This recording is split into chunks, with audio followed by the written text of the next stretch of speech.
Hey, everybody, and welcome to the InfernoCast. I am InfernoFox, the host of said podcast and of the YouTube's InfernoFox Gaming channel. You can find us here again on YouTube, Apple Podcasts, Spotify, Amazon Music, and more.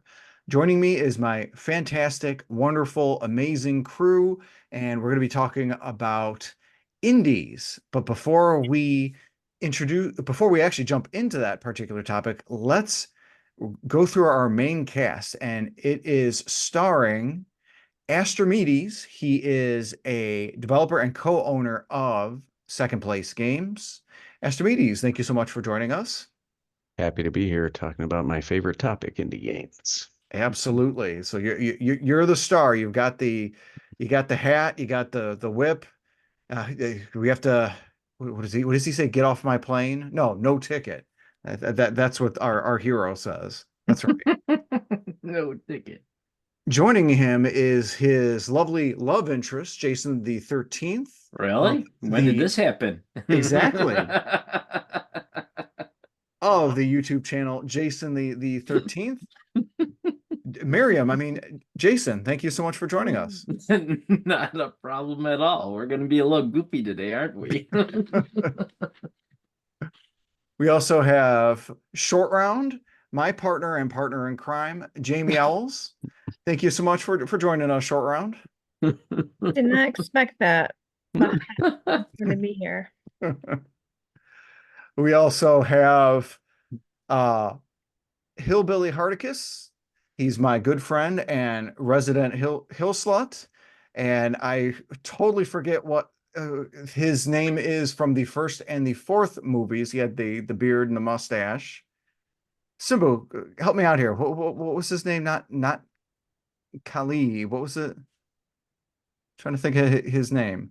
Oh well, Why don't we Harticus. just go with Sean Connery? We'll go with that. All right. I'll take that one. So now you're the main villain from the second one, Temple of Doom. Prepare to meet Kali in hell. Kalima Shakti. Kalimas. Thank you so much for joining us. Thanks for having me. We also have StormRoseSky of the Twitch and YouTube channels of StormRoseSky. Storm, because I love you so much, what indie character are you going to be? You get to pick. Ooh, a Cuphead from Cuphead. That's just how I feel right now. I've been calling everybody all Indiana Jones characters to celebrate the indiness of it, but you will be. Oh, you know what? You're gonna be the Holy Grail because you said you want to be a Cuphead, so you are. There we go. Holy Grail. You must have choose chosen wisely. See, that works for me. And the all important Holy Grail. I'll take it. Last but not least, we have Mutt. He is the host of Scurryface Wrestling Federation show, which you can catch Sunday and Wednesday nights on Twitch, as well as a retired actor over at Basement of the Dead. Simbu, thank you so much for joining us. Wow, I'm like the most hated character of all the movies. No, because absolutely gonna call you Mutt too. Because I am one of the monkeys. I am one of the monkeys that you swang on the vines with. That's me. That's what I'm calling myself. Always glad to be here. And always glad to have you. And again, gentle reminder, that again is the SFWF on Twitch, Sunday and Wednesday nights at 7 p.m. Central Time. So let's jump right into the topic. We're going to be discussing our favorite indie video games. And generally, these can be categorized by like single individual efforts or very small teams that are self-published. Maybe they do or do not have a parent company. But before I butcher what an indie is, I am going to go to our resident expert on indies to give us a brief introduction on the history itself, and feel free to define it as well. Astrimedes, take it away. Baker away, toys. So in terms of defining an indie game, there's a bunch of different definitions. We had some discussion, pre-podcast, even trying to nail down our definition for this topic. It always kind of gets hairy. Various people will give you different definitions, but to me, it pretty much boils down to a small group of developers without a kind of power wielding external group influencing the development of the game. So like because one, you could try to categorize it as, only self-published would qualify, so no publisher, and that's a decent definition. But then you have obvious kind of counter examples, like there's a publisher, Devolver Digital, that not only acts as publishers for indie games but also actually provides them development money, which is another one of the possible kind of definitions you'll see. If a development team received money from an external group that aided in development of the game, some people will categorize that as no longer qualifying as an indie. For our discussion here, though, I think it basically boils down to a small group developed the game with little to no influence from an outside company during development. I think that's probably catch-all enough. So the term indie didn't really start getting used until more like the early 2000s, though people were small teams, not influenced by external groups, were making small games well before the early 2000s. It essentially goes back about as far as video games do. You'll often see the earliest examples cited as a game called Space War, developed in variously 1962 or 1963, depending on the source, it seems like. But so in this, I'm just going to kind of go through a few decades of eras here and just kind of describe sort of how we got to where we are with kind of the modern indie game.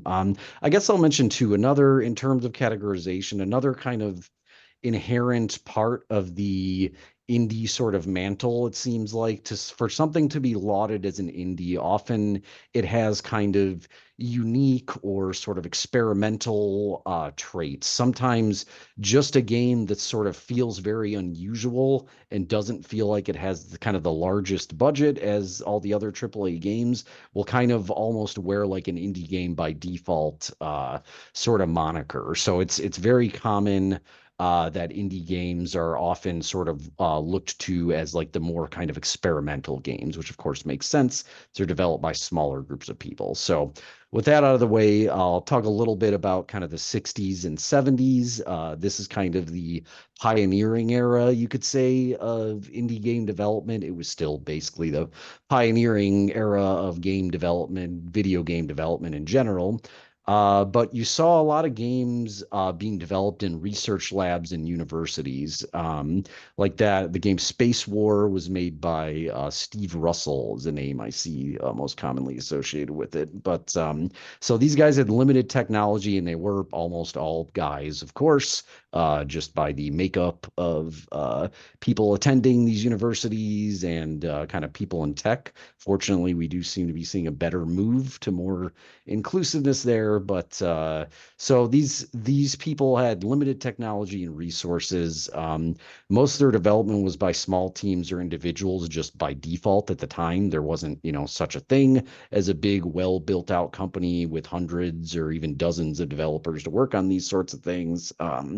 Other big games that you may know the name of that came out during this period were there's game Adventure. I guess technically this was 1976. The game Adventure came out for Atari 2600. There's another game called Hunt the Wumpus that came out in 1972. You may have heard the term Wumpus thrown around, even if you don't know of the game, whatever, but it's sort of entered into a very mild level of pop culture awareness. But the next period will move into the 80s and 90s. So in the 80s and 90s, you saw both kind of the rise of like arcade coin-op systems, and you started to really see home computing really sort of become a thing.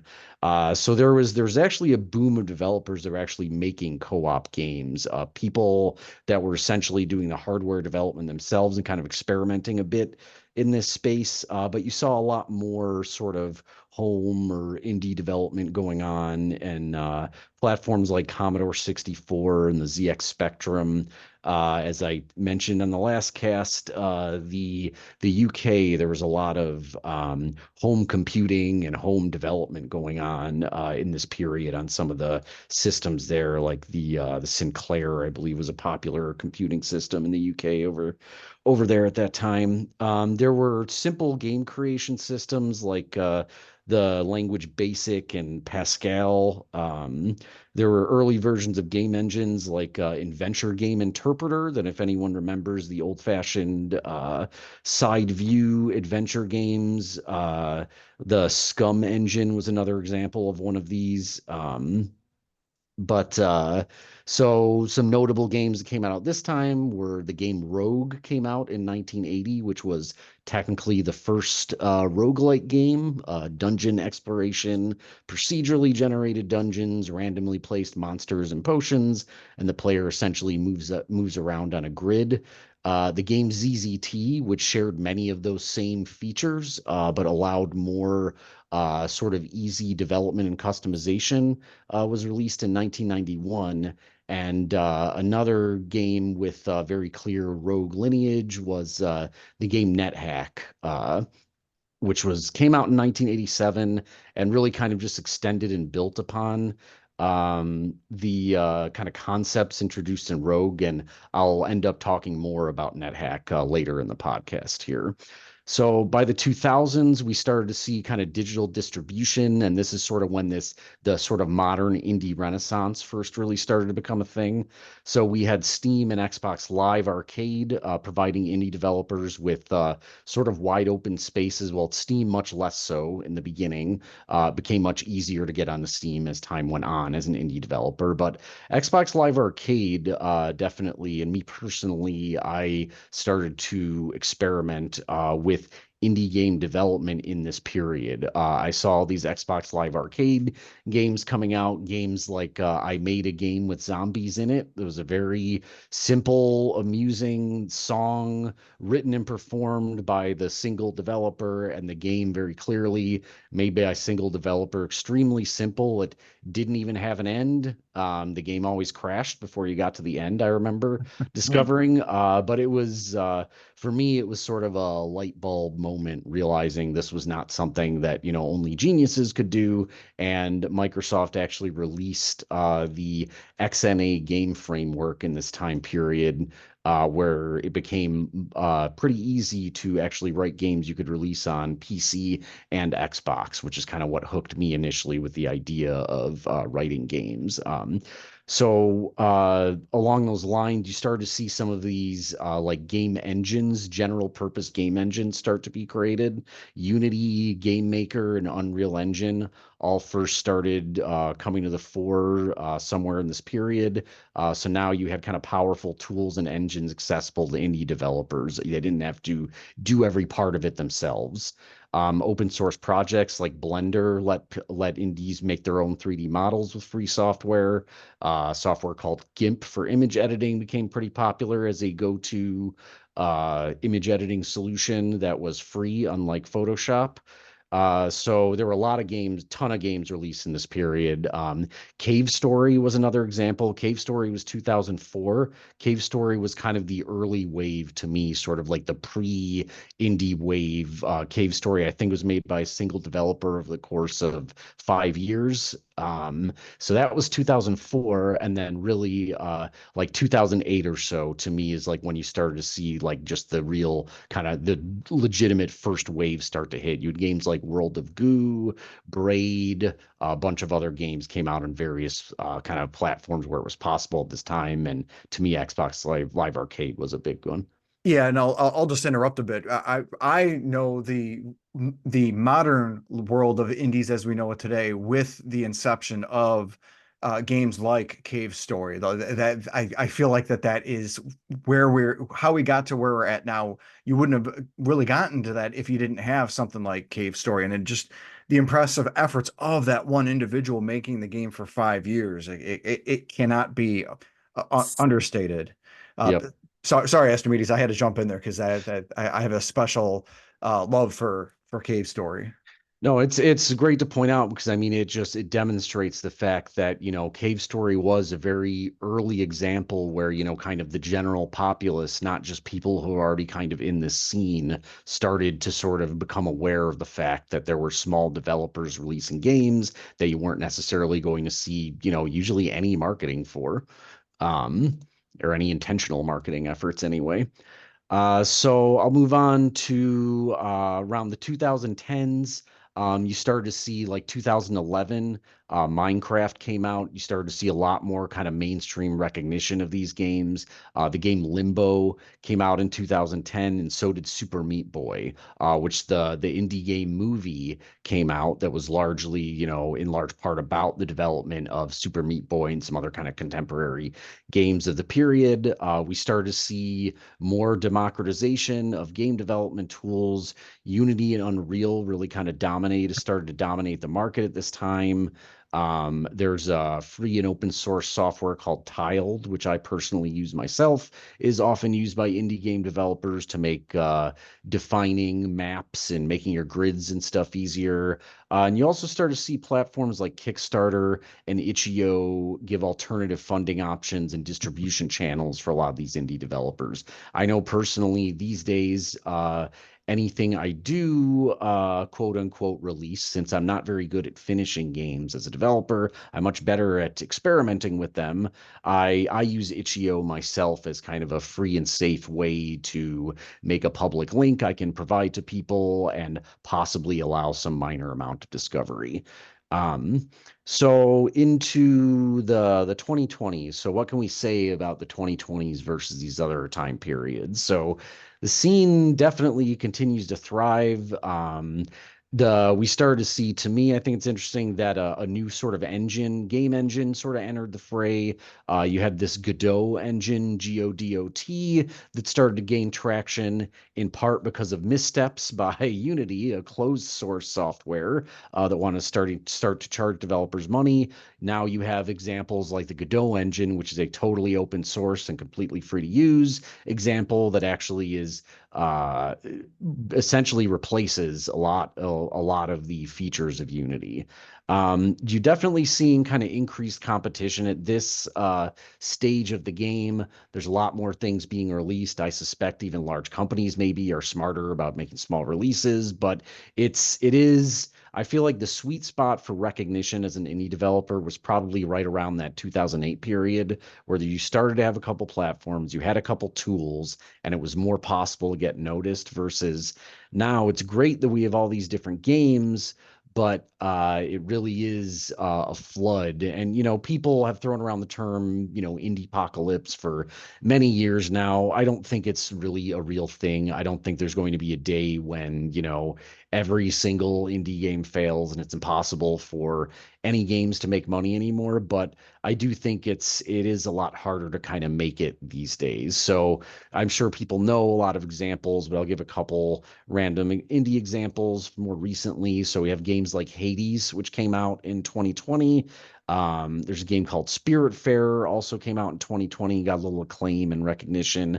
And the game Among Us was actually released in 2018, but it really became popular during 2020. So and it is another kind of modern historical event is, Schmorantine, as we like to call it.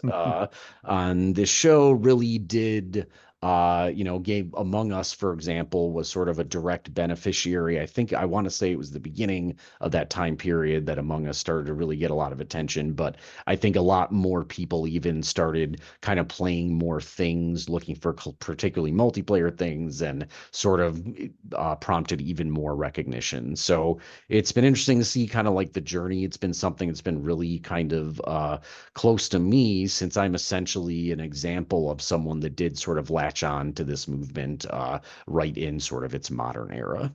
Yeah, and it's interesting you mentioned about the whole indie apocalypse where everybody's making indies and everything. The crappy thing about this is that one example that I've seen somewhat recently was 3 months ago when an indie developer released a game called Potions: A Curious Tale, available on Steam. They released it on a day when all of a sudden EA just decides, oh, we're gonna have a sale, and we're also gonna shadow drop a whole bunch of our classics like Command and Conquer and a couple of these like Civ games and everything like that. And it sucks to where you spend time developing this sort of game, but you're literally at the mercy of other larger fish in the sea that can just bump you off, or a larger indie or something like that, or literally the algorithm, to where these games go on sale in Steam and just bump you right off of possible top 10 listings, rankings, new releases, what have you, and you're really sort of sunk. So you could have been like the Toby Foxes or the Thomas Happs making the game for 5 to 10 years, and you just had bad luck, and you can never catch up because of how the algorithm and everything works. It can be a very precarious place to be when you're the one footing all the bill and the effort and everything. Yeah, and to be fair, I mean, it's not much different than, like say film. It's very expensive and time consuming to get, even like a short film made.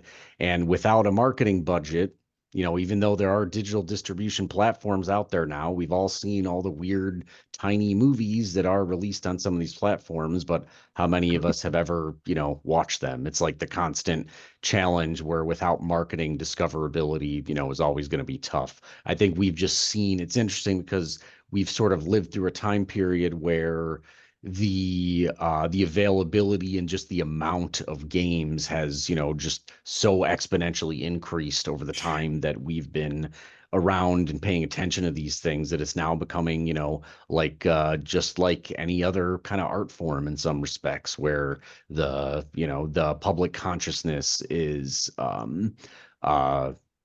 dominated by, what was marketed to them. Absolutely. Simbu, you gotta. Yeah, I didn't want to interrupt. I figured that would be a good way to let you know I had something to say without cutting Astrimedes off. Fun fact, over on SF Gaming, one thing Tyler does is he'll do flights, and we'll fly like 1.5, 2 hour flights on the Microsoft Flight Simulator. And one thing we used to do was we would do in-flight movies. So it's instead of just, because he'd fly a lot at night, so you couldn't really see anything. It was all dark because, he used real time and everything. So what he would do is he'd pull up YouTube, and he would just pull whatever random short horror videos he could find. Like, the stuff that, you could tell it's shot by like one or two, like one guy holding a cell phone, and, like Yep. it's horrible cutaways and everything. The music, the audio is horrendously bad, but he would throw those up during the flight to give us something to kind of like all laugh at, talk crap about, enjoy, just something extra. That's it. I just wanted to throw that little tidbit. Yeah, well, I mean, and it's a, kind of pointing out YouTube, it's like a valid example. You could say YouTube's, like the Steam of videos, where people aren't gonna watch it unless you're hitting the algorithm, and some of us here know all about that. Mm-hmm. Maybe a bit. Let's jump into the main discourse, main topic, and Astrimedes, though, thank you so much for an excellent, thorough introduction information on indies overall, because these efforts are really amazing. Just what the small staff to literal no staff, single Herculean efforts by individuals are just wonders to behold. And a small little spoiler warning for some of my favorites. A couple of mine are single person efforts, but we're not starting with me. We're going to be going a certain range here from a certain chronological range is how we're going to do this. And Storm, you are going to lead us off with your first favorite indie. All right, my first favorite indie, an honorable mention, is going to go to Cuphead. I watched it being played. I never played it myself. I think it's a neat little thing, and it's more popular than the others on my list, so I don't quite call like that's indie, but that's at the very end of what indie could be, I think. But my first one is What the Dub. Ooh. And in What the Dub, you are given a little a little clip of a movie, and you can have, I think it's up to 6 people can play at a time. It's kind of like a Jackbox game where, you enter the code to join whatever, and you all watch this movie clip, and there's no audio, but you try to fill in what you think they are saying, and it's a whole lot of fun to play that with people on. I streamed it, everything, and that's fun to see what people come up with. That does That's sound cool. fun. That sounds like, do we have a new genre of Jackbox-like for games that use that style? Definitely Yep. devolves into a wrong answers only kind of Yes. thing. I have a Yes. feeling. Yeah, Yes, whatever's funniest. it gets crazy, but it's so much fun. Yeah, I think Jamie Owls, we definitely need to try that. That's very cool, Storm. Yeah, it is available on the Switch, Nice. so for sure. And it was fairly cheap, maybe $10 at the most. Yeah, awesome. Astrimedes, what about you? What is your first favorite indie? So first I'll mention, since we just came off my historical rundown there, I'll go with NetHack. So NetHack was released in 1987. So I've mentioned, Rogue before, and to again characterize the game a little bit, it's sort of an overhead view, sort of single screen. You are a one tile character. Now in Rogue in 1980, when Rogue was released, it displayed everything with, ASCII characters. So letters, you were an @ symbol was always the kind of roguelike best practice for character choice. The player was always an @ symbol, but different monsters were different letters. Walls were characters that look kind of like a line, etc. So NetHack, though, was one of the earlier of these roguelike games where it actually provides you two options. You can either use the old-fashioned rogue type interface where it is actually using characters for all the NetHack things. So you are an @ symbol, a goblin would be, say, a capital G, a dragon would be a capital D. You'd walk up to the dragon and bump into it, and then it would drop a potion, which is maybe an exclamation point, etc. But NetHack actually is a mode where you can switch into tiles mode. So as you'd probably imagine, tiles mode actually uses graphical tiles. So it's still fairly simple, presentation. NetHack didn't add animations or anything like that, but you did now get nice little pictures, which actually over time got a little more complex where they could put things on top of it. Tiles added transparencies, but so yeah, NetHack was kind of now, so that was my introduction to roguelike games, was the game NetHack when I discovered it probably in either junior high or early high school. And I started playing it. But it's a true roguelike with permadeath, meaning you die and that's it. You start again. You pick from many, many classes. Many classes were added over time. So you could be, a knight and you'd start with a horse. And you could, ride your horse around the dungeon. NetHack has a lot of really interesting mechanics that are surprisingly deep for, what the game looks and feels like. For example, if you have a pet in NetHack, and you bring it into a shop, it's possible the pet may randomly pick up an item and then usually drop it again the next tile. The shopkeeper does not react to your pet picking up items. If you throw a treat at your pet when it picks up an item, you'll reinforce that behavior.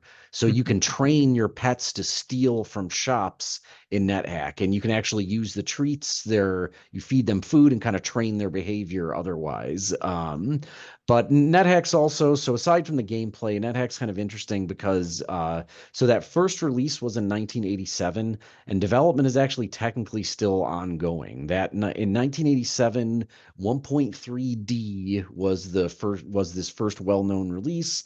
Release 3.6.6 was just released in December 2020. It's been a rotating dev team of usually around 5 or so devs. There's people often say about NetHack that the devs thought of everything. They put in all these interactions with things that you're kind of amused and surprised by. Many of them kind of punny interactions. Like, for example, there is a feature you can find in Dungeon that's a sink. You can walk up to it. It has water, various things you can do with it. There's also a spell of levitation in NetHack. If you are levitating and you levitate over the sink tile, you will sink and it will cancel your levitation spell. So there are a lot of funny interactions like that, or just surprisingly complex. Like there's a cockatrice monster in NetHack, and it has a chance of turning you to stone when it attacks you. If you kill a cockatrice and you pick up its corpse, you'll be turned to stone if you're not wearing gloves. But if you are wearing gloves and you pick the corpse up, you can now wield the cockatrice as a weapon and have a chance of turning enemies to stone when you hit it with it. You can eat monster corpses in NetHack for a chance of gaining their powers. You can gain telepathy if you eat a floating eye monster, for example. So there's a ton of interesting interactions. It's a kind of surprisingly deep game with a very simple presentation, and it's actually had ongoing development at this point for however many decades it's been going on. So to me, NetHack kind of always holds a special place in my heart as an indie. Very nice. Yeah, it definitely sounds like an indie for nearly 40 years, just being developed and by a very small set of individuals. And you can pick that up at Steam right now, right? You actually, NetHack is freely available online. If you just search for NetHack download and you find their site, that's actually the best way to get it.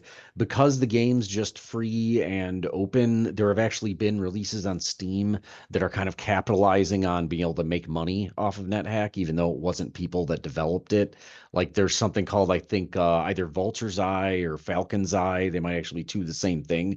It adds kind of a faux 3D presentation layer to NetHack, but actually just runs NetHack behind the scenes. So it's kind of a weird area. If you are interested in trying NetHack, I'd actually just recommend searching for NetHack download, and you should find a site. I think the dev team literally just calls themselves the dev team. You should find their very boring looking site that looks like it came out of about 1990 that has a link to whatever the most recent version is, which should be 3.6.6 or something along those lines. Good FYI, because we want to make sure that we're supporting the devs and not moochers. Don't want to have those moochers at all.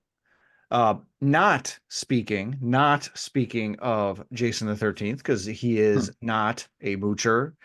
What is your first favorite indie? Okay, let's hope I got all these as actual indie games. I tried to Google them, and of course, they look like they're all indie games. So my first one might be a crossover with you, Inferno. I'm gonna go with Hollow Knight for my first choice. Nice. You guys told me about the game. I tried it. I still need to finish it, but it is actually really good. If you like any of the Metroid kind of games, Hollow Knight is right there with it. It's definitely a challenging game. I didn't look up all the specifics to it as to who published Hollow Knight or anything like that, but I do know that one's not any big companies, so Yeah, it's made by Team Cherry, and they've been working on the sequel, Silk Song, for about 87 years now, as any fan of Hollow Knight knows. But like, it's also one of those where everyone loves to throw around the term Souls-like. This, difficulty wise, I would no, it's not Souls-like. It's hard, but it's not. It's hard. Souls-like.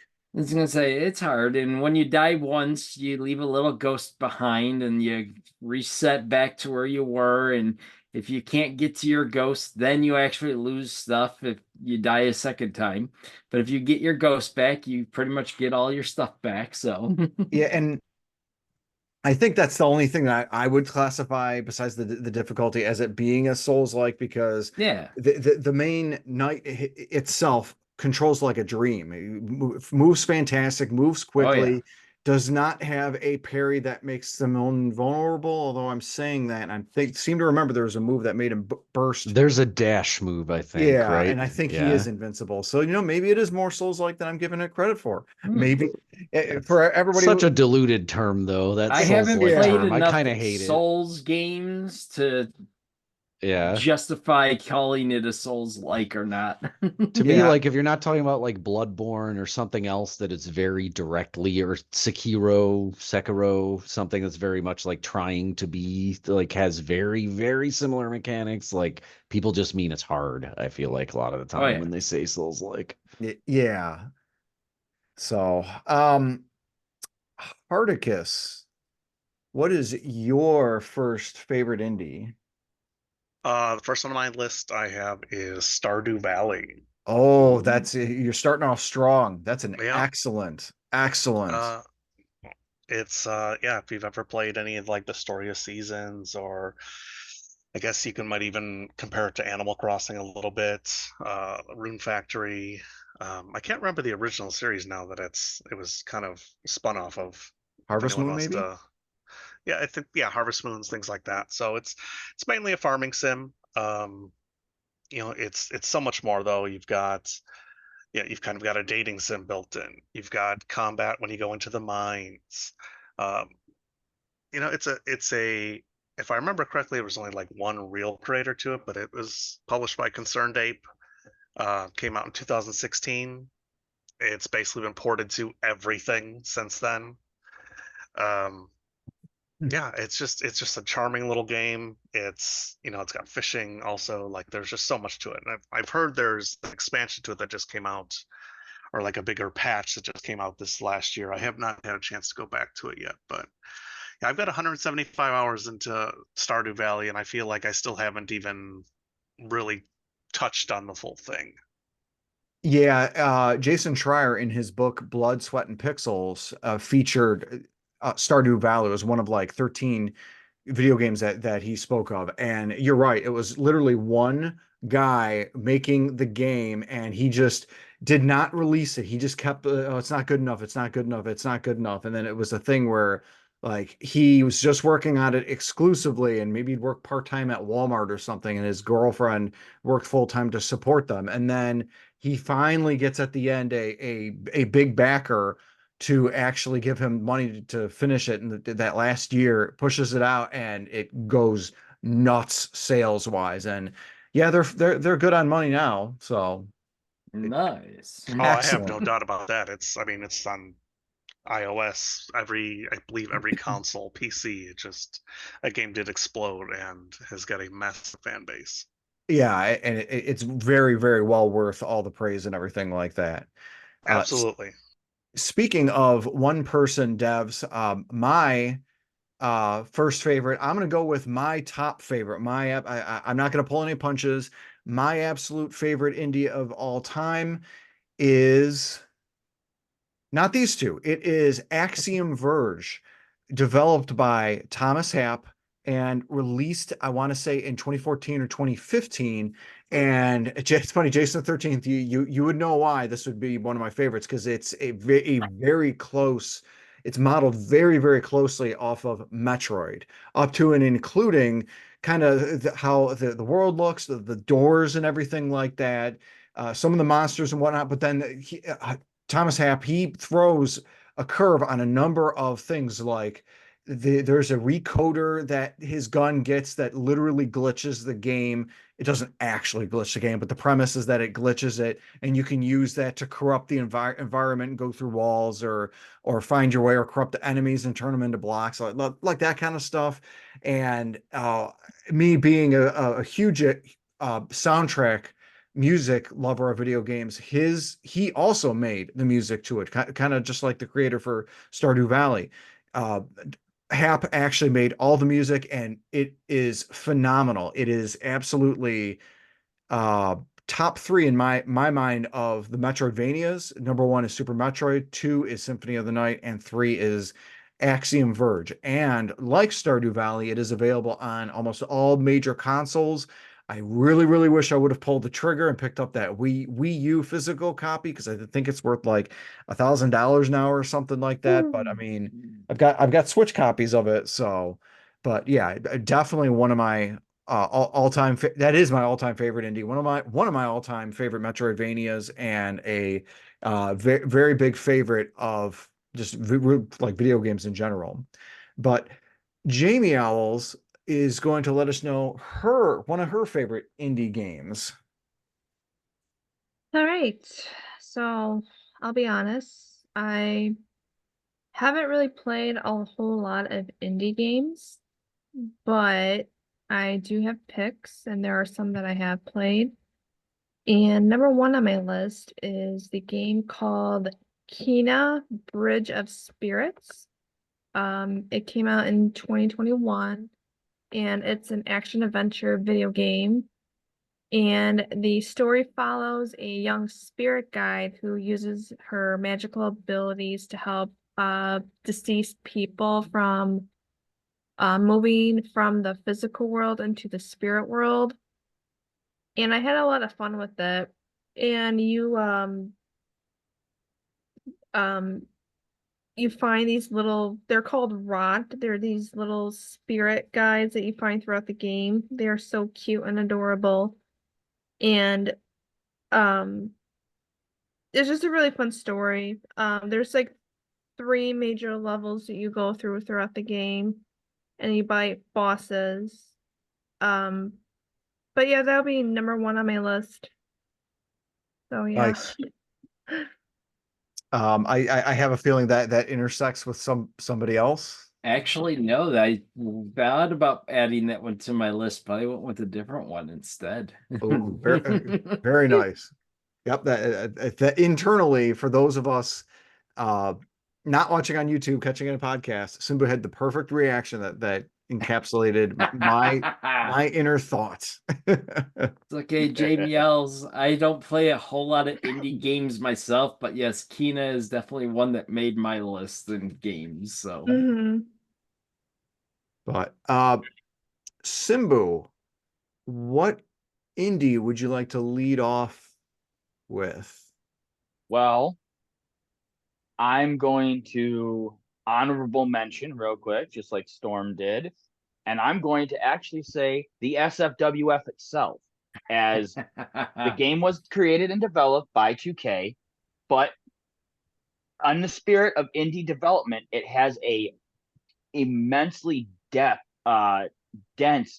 character customizations. So creations of characters, creations of entrances, creations of the matches, the whole universe, things like that. And that's done by a 2 dev team, myself and my brother, my scary-faced brother Wizzo, to produce the show that you guys see twice a week on Twitch. So just an honorable mention. I know that technically isn't an indie game, but I got to be a jerk somewhere and shameless plugs. But I'm actually going to start off with, I'm going to kick this off on my number 3, and that's going to be Little Nightmares, developed by Tarsier Studios. Okay. Released in 2017. It was published by Bandai Namco, but again, Tarsier is a 77 person team. I'm sorry, I shouldn't say 77 man because I don't know if it's all men or men and women and person team, to be fair to everybody. It follows a journey of just a little girl. I think it's a little girl. I think 6 is a little girl, running around in a raincoat. There's no combat whatsoever. It is a platformer, but it takes a unique on this 2.5D side scroller that you're playing on. It takes a unique approach to the hide and seek mechanic, because normally sometimes like in games you'll have like the hide and seek mechanic with stuff, but you can still use weapons and things like that. You don't really have that option in this game. A lot of it is, you're in this gigantic iron submarine thing underground or whatever, or in the underwater, and you're just trying to survive. So you face off against your own hunger. You eat whatever you can find, Whether it's good, bad. I mean, they have the little gnome things in the one scene very early on. You eat one of the little gnomes, so it's hilarious. It reminds me of Chewie and the Porgs from the sequel Star Wars trilogy. But it's interesting because the one interesting thing is that initially it was going to be called Hunger, but because of the Hunger Games, this is where it does fall indie, but this is where it kind of blurs that line that Astrimedes set, because Bandai Namco kind of stepped in and heavily started investing into the project, which changed the game from Hunger to Little Nightmares, which was a fantastic call on their points, because you had the Hunger Games that came out. Now you have a game called Hunger. There could be copyright issues and things like that, and as we've seen with Gun Media and Friday the 13th, any sort of copyright issues that come up legally can kill an indie studio or a small dev studio like that. But Little Nightmares, it's out for all major platforms. It is a fantastic game. It does have a sequel. However, I can't give the sequel because that was heavily influenced by Bandai Namco. And there's a new one. They got a new one another Little Nightmares 3 is in dev by Supermassive now. So even less of an indie studio at this point. But no, the original, Little Nightmares just is such an interesting story being told with no words. Nobody talks. It's like your old school video games. Nobody talks realistically. You have the overhead announcer that kind of narrates some stuff, but for the most part, it's a fantastic game. Very nice. Yeah, I've definitely heard of Little Nightmares being sort of that experience that you get just from playing versus okay, that you're told to go and do this go to do that, kind of that handhold thing. Yeah, you don't get that with Little Nightmares, nor do you get that in another indie that I have a feeling will make one of our lists here, but I'm not gonna spoil that. I think we'll move on instead to Storm with her next favorite indie. My next favorite indie is I need the official name, the Pendula Swing, the complete journey. You're basically, think of elves, the Lord of the Rings type characters are thrown into America in the Roaring 20s. There's jazz music and all the swing music, and it's a point and click adventure type story. You're not really doing any combat, but you play the hero that's come back after a war, and you've got statues for this hero all over the place, and you are trying to remember who you are, and you basically go on little adventures doing little side quests and whatnot. And think that is what I love about Nintendo and their online store. When these games have gone super on sale and you find games that you absolutely love and you're not spending a whole ton of money on them. So this one is definitely fun, and I do have to go back and finish it. I've got to a point and stop playing for whatever reason. You know how it is. But I do have to finish it. It is quite fun. That's funny. I've actually never heard of that. I'm definitely gonna. I'm making note of what everybody's favorites are to see of new games to check out, learn, maybe buy and play. So that's cool. The Pendula Swing, the complete journey, and does appear to be available on almost all major platforms. I saw Steam, iOS. I didn't see a PlayStation, but I could be wrong. I might not have just that might not have popped out, but definitely check that out. Astrimedes, what is your next favorite indie? So next one I'll mention is a game called Crawl. It's on Steam, on PC. It was released by a studio called Powerhoof, which is apparently two guys in Australia. I couldn't find a publisher, but so Crawl is a multiplayer, local multiplayer only. It's an asymmetrical, competitive multiplayer thing where the premise of the game is that one person controls the hero who's trying to escape the dungeon, and all the other players actually possess the monsters that are trying to kill the hero. So the interesting thing, though, is that when you kill the hero as the monster, you then become the hero. And the only way to win the game, the winner of the game, is a person who is the hero and beats the last boss with the hero. And there's all these different monsters. Each room has sort of different set of monsters. In addition to controlling monsters trying to kill the hero, other players can actually control the traps in the room too. You're essentially represented by a little kind of wisp spirit you can move around the screen.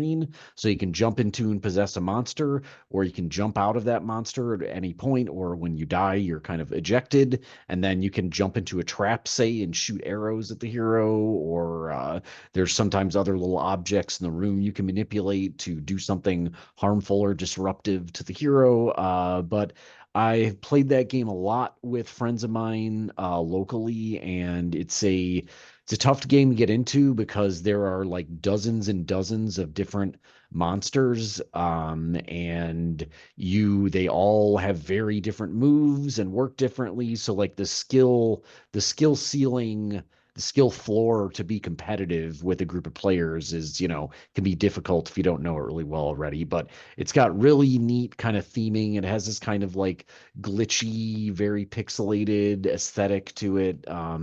It's sort of like a 2.5D presentation, I guess, technically. So it's kind of a side view with depth. But it's a really fun game. I played it for many years, and it was a really long-standing go-to local multiplayer game that was released, yeah, I think just on PC. But yeah, local multiplayer favorite called Crawl. Oh, very cool. Interesting. I actually haven't heard that before, but that definitely seems like another one to check out. Uh, when you say PC, was that on Steam too, or is that Steam, yes. Yep, okay? that's a Steam one. Okay, cool. So I'm good because I can throw that on my Steam Deck and be happy. Jason the 13th, what is your next favorite indie?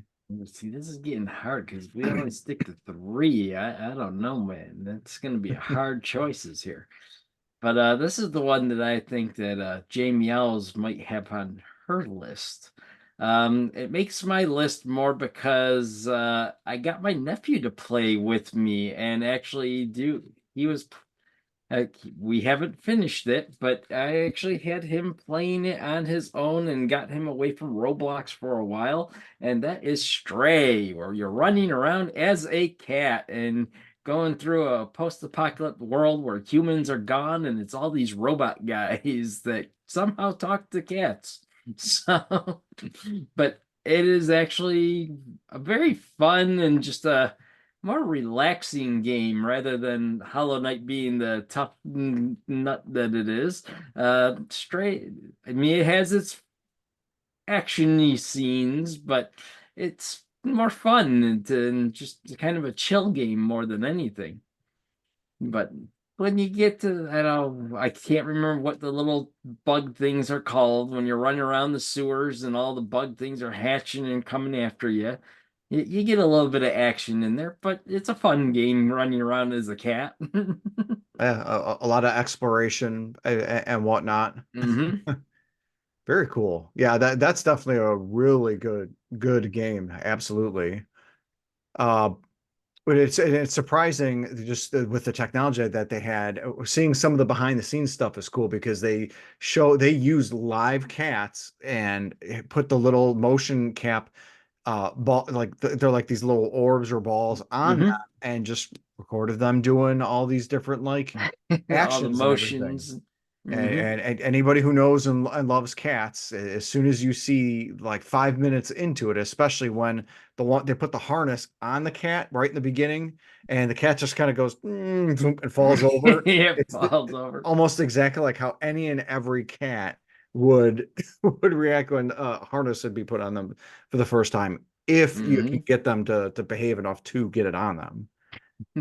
So, Harticus, what is your second favorite indie? My number 2 is Project Zomboid. Ooh. Developed by the Indie Store, which is a British and Canadian developer. I believe the first stable release was in 2014. If I remember correctly, this is still an early access game, with build number 42 coming out sometime this year, supposedly. It is essentially an open world zombie survival sandbox. They plop you down in Kentucky. There's a couple different kind of towns you can pick from, and the game is literally just play till you die. You can base build, you can just travel around. I mean, it's literally a sandbox game. While the base game is amazing in its own way, the modding community for this game is insane. People have built entire cities. They have made so many quality of life mods, so many weapon mods, vehicle mods. It is crazy, the mod scene for this game. And all it does is just adds to the amazingness of this game. I've got 451 hours into Project Zomboid, according to Steam. So I've definitely put some time into it. It is a very fun game, especially if you like survival games, zombie games, things like that. I feel like I've been hearing about that game since about when I started doing game development, like back in that 2008, 2010, whatever era. It's shocking to me that it still is actually in active development. It was a Kickstarter, wasn't it, initially? I believe I may have even paid for the Kickstarter so long ago. I don't played remember. one of the early builds too, and it is massively different from what I remember the early builds being. Yeah, and it has just improved greatly. I could be wrong, but I think this is the developer where, like, a few years into development, there was a major disaster because they lost their laptop that had the only source code. Ooh. That's them. Yep. Yeah. They had the only source code for the game. If I remember correctly, source two of control, their kids. laptops. Yeah, I think it was 2 of their laptops got Yeah, lost or yeah. stolen or something like that, and they lost all the source code. It was a big mess. But Ouch. and they've the people making it have like actually hired a lot of these mod creators to join the team in building this game still. Oh, that's awesome. Yeah, that's That's cool. It's a very cool game. I really enjoy it. Nice. That's a great entry. Another one to check out. And for all of our listeners / watchers on YouTube, all of these games we are going to be putting in the description section, so that if you're interested in any of them, we've got them listed. You can plug them into Google, find out where they're made, sold, and of course we are saying that as we speak. And speaking of speaking, I'll let you guys know what my second favorite indie game is, and this literally is my second favorite of all time. And when I played it, it really snuck in there. I wasn't expecting this particular game to hold my attention. I mentioned in a previous video before that the premise of it, when I saw it on the Nintendo eShop, really seemed kind of, if I'm gonna be real, like it seems kind of stupid. It talked about like dating a skeleton and working, being in a village or something like that. Excuse me. And like getting to know your monsters, and it's like that doesn't seem appealing, and the overall aesthetic kind of looked a little basic too. But as soon as I started it, I was I was floored. I was wowed. And I wasn't a big person who got into its source game, its inspiration. Its inspiration was Earthbound on the SNES. Not one of my favorite games of all time, not one of my favorite RPGs. I'm going to get some hate for this. Let me know in the comment section, but I thought Earthbound was very mid. And this game instead, Undertale, I was floored with how amazing this I would say turn-based RPG, but really it's a thing where you are the battle system goes where you engage with monsters, and it looks like you're going to be, they take a turn, you take a turn, but when they take a turn, you become like an icon, like a heart, and you have to literally dodge and jump over their attacks or avoid their attacks or some sort of specific premise to that particular monster. But the story isn't what it seems. Just the whole like pacifist route, exterminator route, the whole neutral route, all that kind of stuff. The last bosses are amazing. It's got and of course the fact that it was made by one guy, Toby Fox, who started off doing mods of Earthbound, and him going from modding Earthbound to having his character in Super Smash Brothers Ultimate, that being Sans, one of the hardest last bosses ever. It just it floors me. It's amazing. And he even had described how he was playing Smash Brothers with Sakurai. Just the idea that you're modding Nintendo games, and 20 years later you're playing with the greats. It's just the whole story with that. Again, I think I mentioned it, but the soundtrack absolutely amazing. All one guy, can't recommend it enough, and it is available literally on anything and everything. Nintendo eShop, Steam. I think it's on the PlayStation Store, so I absolutely recommend checking that out. Jamie Owls, how about you? What is your second favorite indie?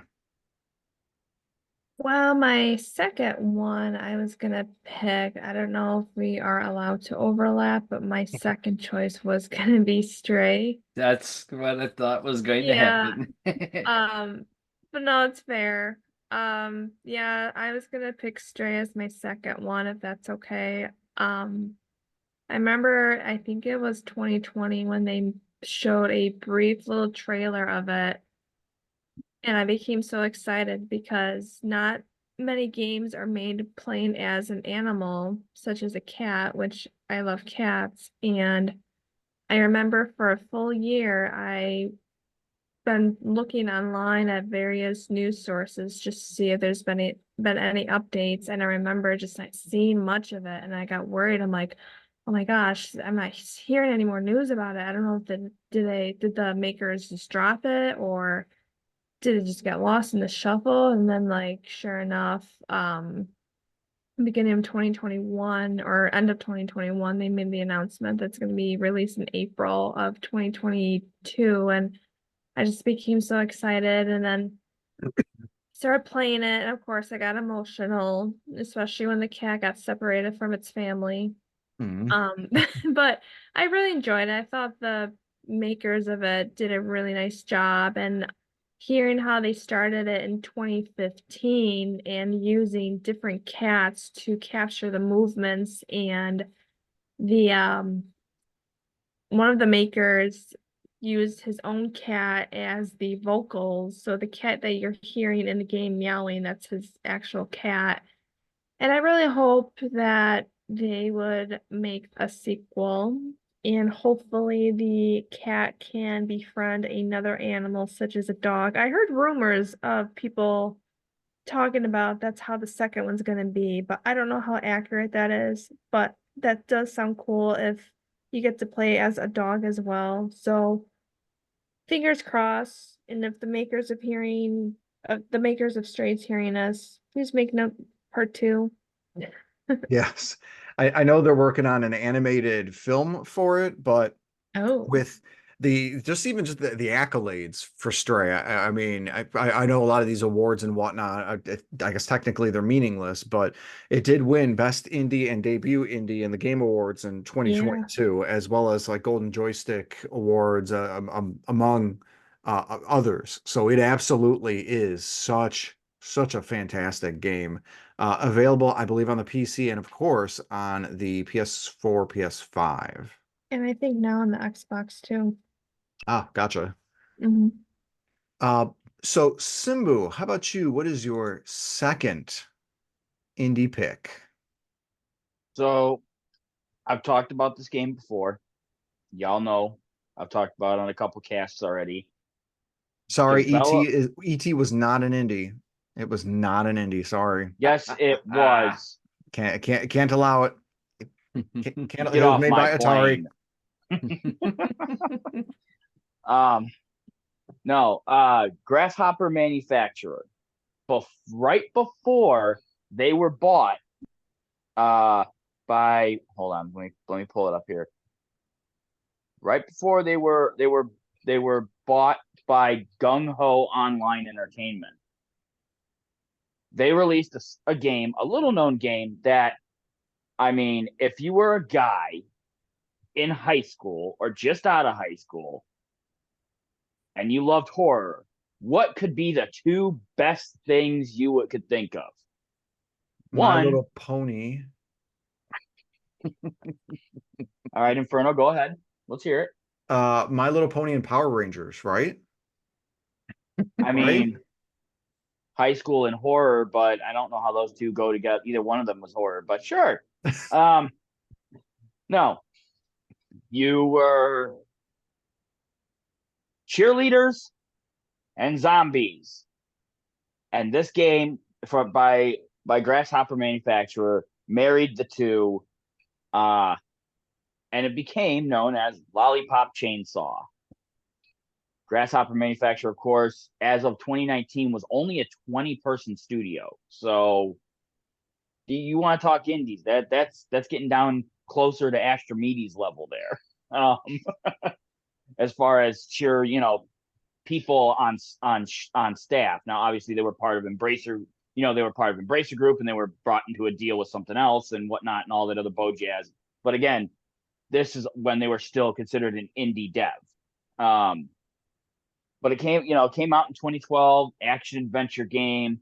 It features a cheerleader in her cheerleader best, little short frilly skirt and the halter top and the pom poms and the pigtail, the blonde haired pigtails, and of course, Lollipop Chainsaw, lollipop in the mouth at all times, and of course, the other part. A gigantic chainsaw that's almost as tall as she is. It's such a, you strip away all the like sex appeal and stuff of the game. It really is just a fun hack and slash because you spend a lot of time in like games like Left 4 Dead hacking away at zombies with like crowbars or flamethrowers or you pull out guns and start shooting zombies. One of the biggest horror movie tropes is a chainsaw for zombies. So this game literally, that is your main weapon, is a gigantic chainsaw that just rips through them. Any updates that you want to give us about where the remake / remaster is at? As of right now, I know it's been stuck a bit in not quite development hell, but it is in a sort of hell, and that's a copyrights hell. Mm-hmm. Because what had happened, I know that, and of course I want to preface this little bit here before I announce this. But it was stuck in a bit of copyright hell because originally the game was, by obviously Grasshopper Manufacturer, but Kadawa Game or I can't. InfernoFox, you might have to help me with this. Goichi Suda, I think. I think that's right. Yeah, Goichi Suda. Goichi Suda. Yeah, and then of course, it's a big shocker right here. James Gunn had hands in the design and the development. The design process. Not so much the development, but the design process for like the characters and the things like story and stuff like that. But a lot of their tracks featured like bands called like Mindless Self-Indulgence. So when a lot of this, in the era of trying to remake this game, a lot of the copyrights, they can't get the copyrights back to add the original soundtrack. So they've been kind of stuck in a copyright hell for a solid amount of time, trying to find new music that still makes the game as that fits the game as well as the original soundtrack did. But good news for all you cheerleader chainsawers out there. 2024, July/August is their target for release of the remake, the Lollipop Chainsaw Repop. And that will be a physical copy for sure. Do not be surprised if you hear that this get announced or re-announced at the Sony State of Play or showcase that's imminent, or the Xbox showcase, which is Sunday, June 9th. I would not be surprised if this gets re-announced, announced, and it's going to come quick because Sony needs games and Xbox needs life, and you're not going to get a console going without games. They need that lifeblood. So yeah, I am right there with you, Simbu. I could see that totally being something that gets announced imminently, or I guess re-announced. Moving on to we're gonna start wrapping things up by going through what our last indie is. I know some of us might have 4 or more games. I know I do, but we'll go ahead and give our last and third favorite indie. And Storm, what is your last favorite indie? Well, my last favorite, let's see, there was a defunct game that is no longer being supported, and that would have been Friday the 13th by Ilphonic and Gun Media and all of that bojazz. But so that's another honorable mention because I just absolutely love Jason and all of that fun stuff. But my favorite indie game is Sea of Stars. I absolutely fell in love with that RPG. I do have to go back and finish it because I just got all caught up with work and hit a point where I didn't play, and now I don't remember where I'm at and things I have to do. So I might have to, go back and get reacquainted. But the game is beautiful. I love the storytelling and some of the little jokes they have in there. It's just an absolute stellar game. So they did a fantastic job with that. Yeah, I'm right there with you too. Sabotage Studios, who also made The Messenger, did a phenomenal with Sea of Stars. Again, all major consoles, I think, except the Xbox. I could be wrong on that. I mean, if you loved Chrono Trigger and Super Mario RPG, leaning a little more heavily on the former, man, it was such a good game. That's a great pick, Storm. Thank you, thank you. Astrimedes, what is your third and final indie you'd like to favorite? So the last one I'll talk about is Darkest Dungeon 2, by Red Hook Studios. It was released in May of 2023. So Darkest Dungeon, the original, was a game where it was sold as, your characters will die when they go to the dungeon and you'll love, sending them back in again. It was sort of like a little bit of kind of like the XCOM games in a way, where you had sort of like a main combat phase of the game, and then there's sort of like a base building element outside of that. The first Darkest Dungeon, though, I liked the first Darkest Dungeon, but it kind of had some flaws. Basically, it got too kind of punishing when you had your same save game and you botched your last run in the dungeon. You'd have to grind a bunch to kind of get a next group of heroes ready to throw back into the grinder. Darkest Dungeon 2, one of the best things they did is they pivoted the game to kind of like it's very similar to Darkest Dungeon 1 overall, but much nicer presentation. And it switches the game to a roguelike format. So now it's run based, which kind of feels like how the game really sort of always should have been. So now you don't have a really frustrating situation where you've spent hundreds of hours on the save. Now you have to build up your other group. You do your run, you build up whatever permanent unlocks you build up for the next run or whatever, and you just keep going. But the way the game works is it's sort of a JRPG type combat system system, but the positioning, so you have up to four combatants on each side.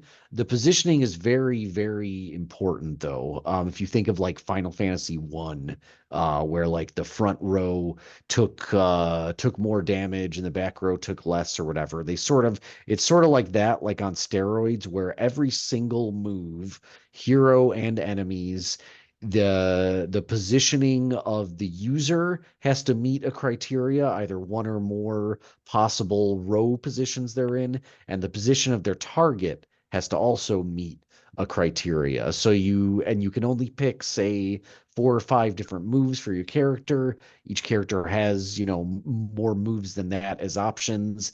And so you end up building your party in these very like specific ways. For example, you could have a character that does a move that actually changes their position, which will swap their position with another person. So it can get very kind of complex in your planning, but it's really satisfying to carry out like a combo where you have one guy move up to the front, pull some move off where he changes position, and maybe you get bonuses for moving during, but it's really, really, really hard, but really satisfying when you pull it off, and really just kind of like the perfect evolution of Darkest Dungeon 1. It does have some really kind of like heavy and dark themes. Like if I had to say what the themes of the game were, it's probably like depression, regret, failure, and death. But it's the positioning I think is really interesting, and the last thing I'll mention about the combat that I really like is that it leverages kind of statuses to like an insane degree, but it represents them each with kind of a unique token, they call them. It's basically like an icon for the status, so it feels very kind of overwhelming at first. But as you play, it starts to become pretty natural, really good support for tooltip hovers to explain everything. So it's actually pretty easy to teach yourself during combat, what's going on. We have no idea. You just kind of hover over everything and read the tooltips, and you start to build up like an understanding of what's happening. And it starts to feel very, very satisfying when you play it. So yeah, Darkest Dungeon 2 on Steam PC. Nice. Yeah, I remember you talking about Darkest Dungeon 2 a few times, but that's just a testament from our indies expert on how great this particular gem really is. So very nice. That's something I should check out too, if it's got like those JRPG mechanics, and It's like very different kind of like window dressing, but at its core, it really is sort of JRPG mechanics. Yeah. Nice. And Jason the 13th, what is your third and final indie? Okay, so my actual third pick, because I'm currently playing it right now, and I'm a little jealous of your physical copy up there behind you. I'm going to leave that pick to you to explain, and I'm going to go with my fun pick that I had on the side, which is Overlord, which Oh, nice. was way back in what 2006 or 7 or something like that. I Oh my owned the first God, I remember one that. and the second one. I think there might have been a third one too, but I owned the first two. I actually had to Google it to make sure it was an indie game, because when I was going through like my stuff, I enjoy the Pikmin games, and in this one, you're just a big hulky knight going around, and you are the overlord to a bunch of goblins, and you make the goblins do 90% of the stuff. And it is just hilarious listening to the goblins when they're running around doing everything. It was just a very fun game, just like Simbu's chainsaw, Lollipop chainsaw game. Just very fun game. Uh, Basically a time killer, because you're just playing it for fun. But the goblins made that game. Nice. Yeah, I know how much you like the Pikmin, so if it's something similar to that, that's right up your Oh alley. yeah, you're running around as the main character, and you send all the goblins to do tasks. It's like grim dark Pikmin. Yes. God, I forgot about that game. I had so much fun with the first one. Oh yeah, like I said, I know my other pick is up behind Inferno there. I'm gonna go with my fun pick. Nice. That's a good one. Mhm. Harticus, how about you? What's your third favorite indie? Well, I actually went backwards. This is my first favorite indie. And it is Rimworld, made by Ludian Studios, Kickstarter in 2013, released in 2018, consoles in 2022. It is a construction and sim management game. It's got a couple of different AI storytellers that will kind of determine the difficulty and complexity of the story elements. I want to say it's not really, there's no real storyline because it's a sandbox game, but they can, like Randy Random can make your game just chaos. There's Phoebe Chillax, who is, if you want to focus more on base building and survival elements, pick that one. So there's 4 expansions to it. I have not had a chance to play any of them yet, but even with those without playing those 4 expansions, I have 2,014 hours in this game. So it is something that has absolutely put a dent in my life as far as playing it. And the game is just, it's so random. Like, I've had 2 of my colonists bond over their love of human leather and got married shortly after. So it's just, it's, you're fighting the elements, you're fighting hunger, disease, the animals of the world you're in, robot invaders. And again, like Project Zomboid, this one has an amazing modding community that just amplify this game to new heights. I haven't tried it yet, but there's like a zombie mode where you're just preparing for the horde every night. So I really want to try that one out sometime. But yeah, I mean, the modding community has just added so many quality of life things, and the mods may have fixed those things. Again, I have not tried those as of yet. But amazing game if you like base building and things like that. Very cool. Yeah, yet another one to check out. Great to hear that it had released on the console, so that really us normies, not non-PC players, although I guess I'm a PC player since I got the Steam Deck, but I don't know how you would ever play that on console, but hey, if you can figure it out, go for it. No, that's cool.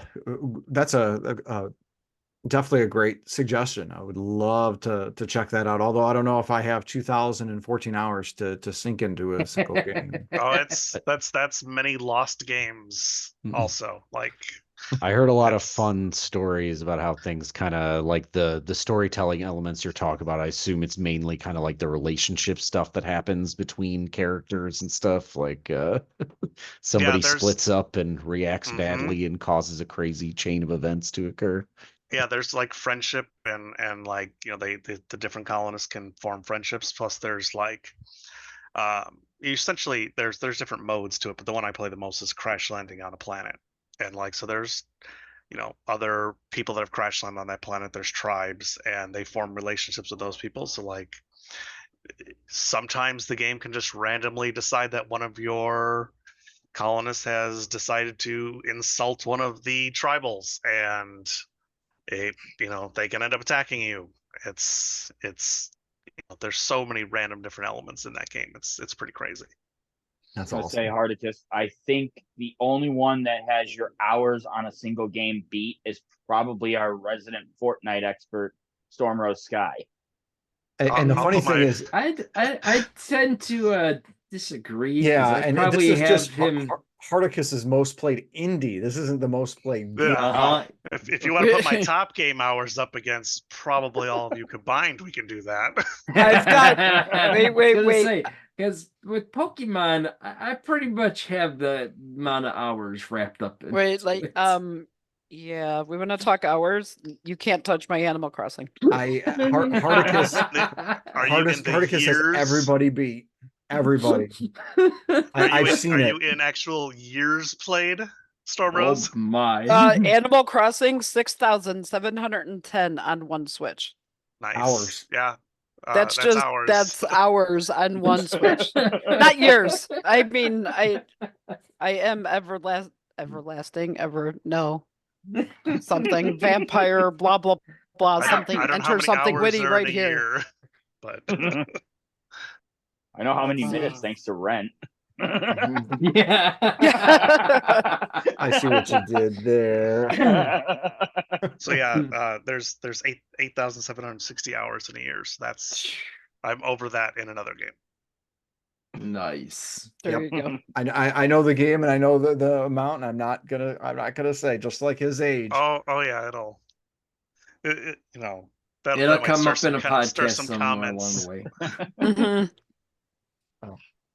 I now my next entry, my final one, I have not played for 6,787 hours. I've not played that. If I'm lucky, I've probably put about 200 hours. But this one I played when it first released, and I played on the Wii U, kind of like, not like Axiom Verge. I was a late adopter to that, but this one I played it when it first came out because it promised to be like a true old school platformer sort of a game, and it was an amalgamation of a bunch of the classic games like DuckTales, a little bit of Mega Man, even a little bit of Mario 3, and just the music itself, I think, was done a couple tracks by Mega Man, the original composer for Mega Man, and not Castlevania. I forget what actually, I think the one of the original composers for DuckTales. And this entry was, as Astrimedes had mentioned, in the teens last decade, was a big hit in Kickstarter. And I stupidly did not back this. And I heard of it. I wish I did, so that I could have been part of the haul, because they literally have the highest echelon of the backers in a specific hall for it, in a specific level. And that, of course, is the indie darling Shovel Knight. And absolutely love this game. It's a love letter to the 8-bit era. Fantastic musical soundtrack, and just the whole gameplay and everything, using the shovel as kind of a pogo stick on enemies and whatnot, as well as just using it as a weapon, having to take on the 8 villainous knights in like any order when it unlocks in the Super Mario Brothers 3 like map. Love it. Love the expansion packs that Yacht Club Games released originally for free. So if you bought the game, you got, I want to say 2 or 3 of these expansions for free, because that was one of their Kickstarter goals. And it was also the backstory featured in Blood, Sweat, and Pixels by Jason Schreier. Great story and everything like that. Cannot emphasize how much I love that game. And yet another character that appeared in Smash Brothers Ultimate. But Jamie Owls, what is real quick? Let me bug you for a second. And no, here you I can't. thought You can't bug me. no, You can't do it. No, And no here I bugging. thought you were going to go with Tunic in the background there. Yeah, I had him up purposely Yep. as a diversion. I did Oh, I see what you did there. did not pick these. I'd probably put Sea of Stars maybe a number 4 or number 5. I haven't gone far enough through Tunic yet to say where that places. All right. But Jamie Owls, what is your third favorite indie? So my third pick would probably be a game called Night in the Woods.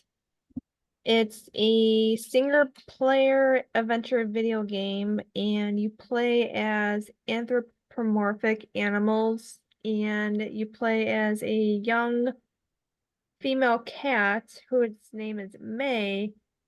And the storyline is basically that she dropped out of college to move back with her parents.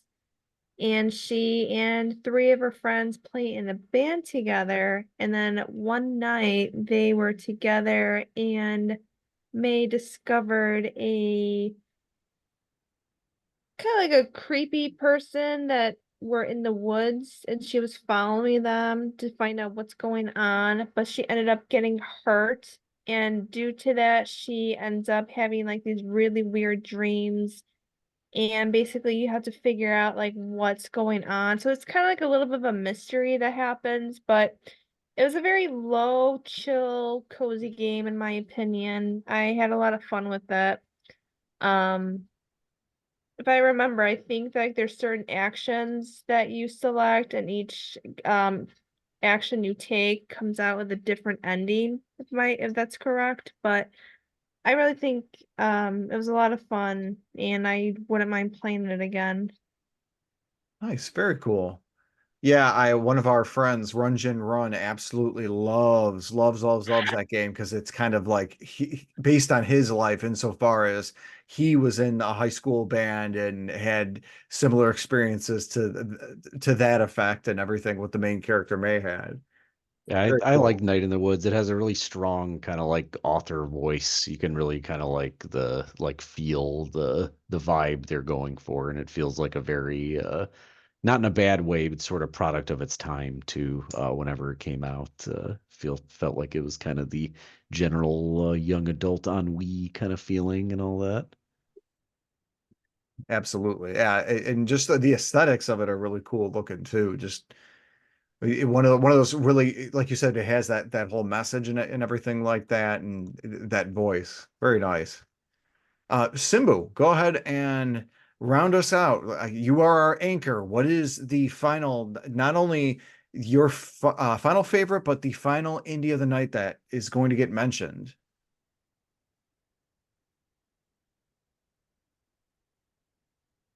I see a string. Are you pulling us along? Are you It's a twist stringing us tie. along? It's a twist tie. It's indie. Um, no. I'm gonna go with the powerhouse that took the gaming world by storm just a few months ago, and then took it again by storm, and then took it again by storm, and They mired did. in controversies. They did not remaster ET. Simbu, we've been over this. Not yet. Not yet. Well, they did in my dreams last night, so Oh, I'm wrong. I'm sorry. um, that would be Arrowhead Studios with their just blockbuster debut game that 12 million in 12 weeks, a million copies a week. That's insane. Helldivers 2. It's just a fantastically done game. You can tell that, as with a lot of studios and smaller studios, you can tell which ones truly love to game by how they design their stuff. Helldivers 2 is just a fantastic example of a labor of love. Going from the original Helldivers, which was a top-down sort of game, which you couldn't go off and explore. I never actually really got to play it, but I know of quite a few people who did. Top-down, you were kind of all stuck as in this like sandbox picture area. So you couldn't go off. But now in Helldivers 2, they bring the camera, third person over the shoulder, brings you right in there, and you could separate four corners of the map if you really wanted. Best part of this whole process, just in general, it's a fantastic, and it's a wave game. It really is. Like there's no real story to it other than the army of Super Earth spreading managed democracy to these godforsaken bugs and robots. Which is, but it's fun. You drop in. It is hellacious because guess what? Friendly fire is on, and you can kill each other. Your stratagems, your big attack, big attacks that you call in, they can kill your teammates. They can kill you. You can kill yourself. So it's hardcore. It's very hardcore, but it's PvE, up to 4-player co-op. The community is just fantastic. A lot of times like you have games like COD or Fortnite, and the majority of the player base gets very toxic very quick. Helldivers 2, I have yet to see any level other than maybe like this much of, I join a game and somebody doesn't like me, like, what my loadout is or something, or they don't like how, my level, so they kick me. But that's only happened a small handful of times. Community is fantastic. You jump into anybody's match that they have, they'll allow you to. You guys all, you guys and gals, you all fight together, you all die together, you all win together. Solid gameplay, very diverse amount of primary weapons. Secondaries are lacking a lot. I think they need some more secondary options, because once you get the grenade pistol from Detonate Democracy, you don't need another sidearm. But yeah, stratagems, a lot of options, orbitals, eagle strikes, turrets that you can call in, manned or unmanned turrets, all sorts of just random, all sorts of wide variety of stuff, and things of that nature. Real cool, before I go ahead and end my gushing over Helldivers 2, is Johan Pilstedt, who was the CEO of Arrowhead Studios, which, as many of you recently know who follow Helldivers 2 and Arrowhead, notice that he stepped down as CEO to take over lead creative for the game. A lot of people may not understand that. However, the biggest thing is Johan loves gaming. He actually started as a PC modder for games. So like when you see people do mods for like Skyrim or games like the games like Zomboid that Harticus has mentioned, he was one of those guys before he got into gaming. And after doing all the mods, he just decided he got into gaming because of his love of it. And I think that's just super cool that he's like, you know what? I'm making buku bucks as a CEO, but this isn't where my heart is. So I'm going to step back down to do what I love, which I think is going to benefit Arrowhead and Helldivers 2, as well as the community, for many, many cycles of gaming going forward. Yeah, and that's the way to do it. You can tell when the ideas guy ends up almost becoming a victim of their own success and finds their level of leadership growing and growing and growing to where, okay, they end up in a role where they're managing a company when really they just want to continue to permeate and create ideas. I know Linus Tech Tips, not a huge fan of some of the controversy. Actually, I'm not a fan at all of the number of the controversies that have plagued that particular group, but Linus himself had stepped down as CEO literally for the same reason. I know, if memory serves me right, Shigeru Miyamoto had been offered such a post at Nintendo a number of times. Satoru Iwata, who was the president of Nintendo, was a coder himself. And he made the Kirby games and other stuff like that. He became the president. And yet he still, with how Nintendo worked, they allowed him to have ideas and everything. But Shigeru himself, Miyamoto, didn't want to be in that particular leadership type role. And he continues to be like the idea guy for a number of the games, for better or worse. And that's a whole nother conversation that I'm not gonna Oh, exactly. Because like that, when you got a guy who wants to be the ideas guy like Johan or Shigeru, and they're stuck in this, corporate suit and tie position. I mean, I can't think of any examples offhand, but I guarantee you there's a ton of them where companies flounder no matter how good they're doing, because the guy at the top, that's not what he really wants to do.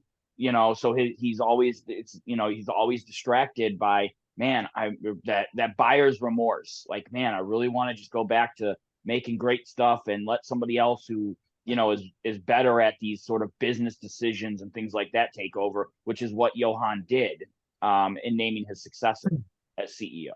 Yeah, absolutely. And that's definitely the way to go. So the ideas guy can continue to be that. And worse comes to worse, if he ends up getting forced out as an employee by the company, he still is an ideas guy.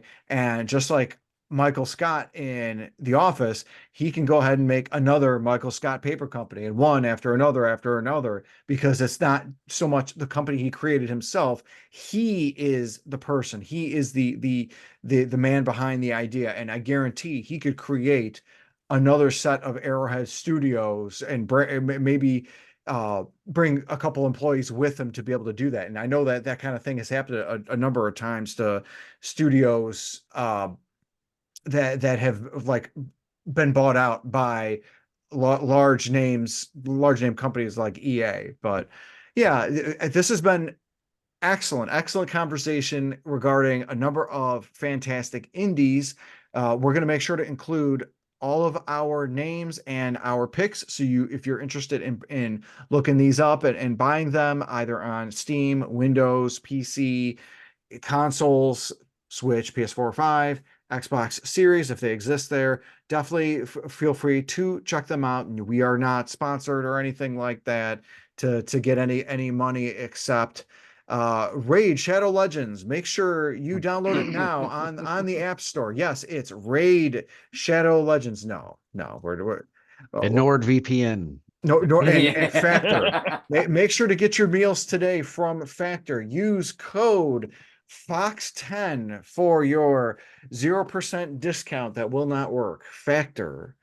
Factor meals are pretty good, actually. We have ordered them, and they have helped this week with the move. It's just been great to not worry about grocery and cooking and whatever. But there's my plug.